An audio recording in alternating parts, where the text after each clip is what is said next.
Haide, boys and girls!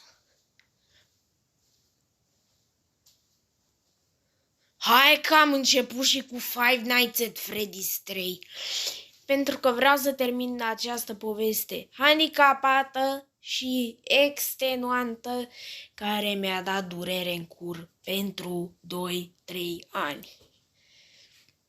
Așa că nu uitați like, share, subscribe și o să mă apuc de partea a patra. Da, și m-am inspirat la fel, tot de la Eugene, așa că de fiecare dată o să pun de la Eugene fiecare comentariu și videoclipuri de la el, de la care m-am inspirat.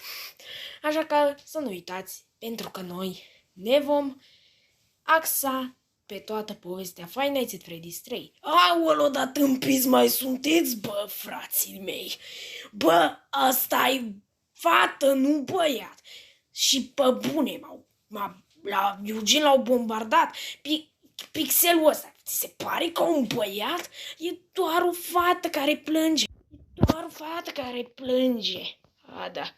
Și mi-a dat actualizare de software. Și pe bune, mă, cât de prost poți să fii, să nu-ți dai seama că e fată. Doar uită-te la ea cât de drăguță e Puppet. Așa. Și o teorie ar spune că Puppet chiar e posedată de o fată, dar nu e animatronic toy. Da, atunci ce este Puppet? E bine, hai să ne axăm. Acum, cine ar fi putea fi Puppet? Mie mi se pare că arată ca un clown sau o marionetă, dar nu știu, mă. I don't fucking know, poate să fie marionetă, animatronic, Funtime. Dar mai bine aș opta spre animatronic, animatronic, nu ca la Springtrap, că ăsta e femeie, bă. Atunci ce dracu-i William, mă? Tată? Nebun, ce-ți Freddy's 3? Este al treilea joc din serie în care ne arată pedepsa lui William Afton pentru crimele sale făcute.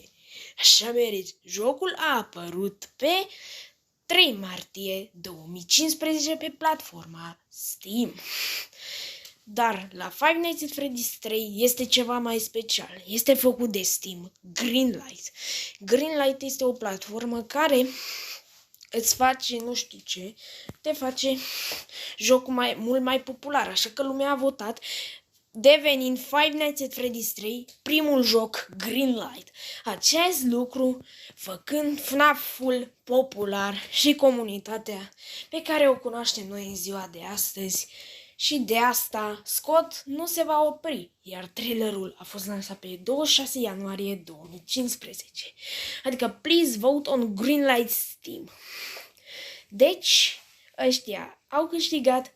Acum de asta FNAF-ul e popular, trailerul are o grămadă de vizionări și îi șmecher din cauza că are atâtea vizionări, te face să te gândești, mă, dar FNAF 3, unde dracu se pasează FNAF 3? Plasează, nu transează.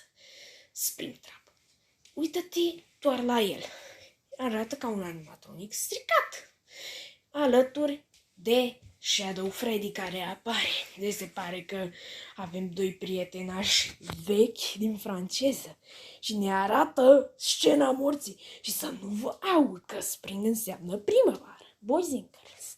Nu. Spring, arc, trap, capcană. Arc, capcană. Sau cum zicea Eugene, capcană cu arc. Deci Eugene i-a zis că e capcană cu arc. Deci, bă bune, da, e o capcană cu arc. Te așezi în costum și te împunge arcul în cur. Dar la William a fost ceva mai dureros. Adică springlacurile i-au străpuns carnea și oasele lui William Afton, lăsându-l mort. Dar în această poveste avem și anumite minigame-uri care ne aduce gândul la o pizzerie de pe Wikipedia numită Chica's Party World. Această pizzerie a fost prima pizzeria originală. Bine, nu chiar cea originală. Asta a fost după ce s-a închis Fredbear's Family Diner. Adică, de ce oare după asta? Ei bine, Acum, după 30 de ani, după pizzeria FNAF din FNAF 1, ei bine, acum, Chica's Party World este exact după mușcătură. Dar pe bune, cine Dumnezeu vă explică vouă că Five Nights at Freddy's 3 ar fi trebuit să fi fost ultimul joc? Dar, până la urmă, avem și halucinații cu animatroni și, Doamne ferește, nimeni știe unde e bani. Bă, dacă a fost un iepure, de ce să-l mai bage pe banii? A, da. That's the wrong number. Și da. Să nu uitați, Five Nights at Freddy's 3 e mai șmecher decât orice FNAF. Acest joc constă în supraviețuirea a 100 de nopți, 6 nopți cu acești animatronici posedați. Aceștia nu fac mai nimic decât să-ți bage spaima în fund. Caracterele acestea, Freddy, Bonnie, Chica, Foxy, Springtrap, doar vor să-ți bage spaima în fund. Iar Springtrap are voice line-uri secrete.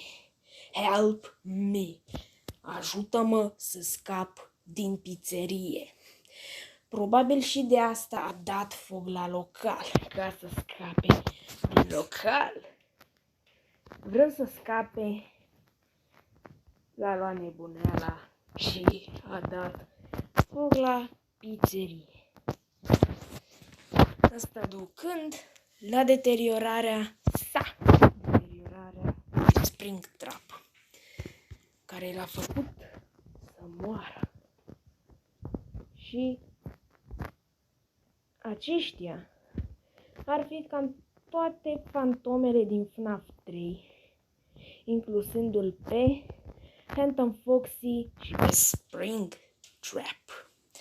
Și există ca scenuri secrete în care Springtrap încearcă doar să se deschidă.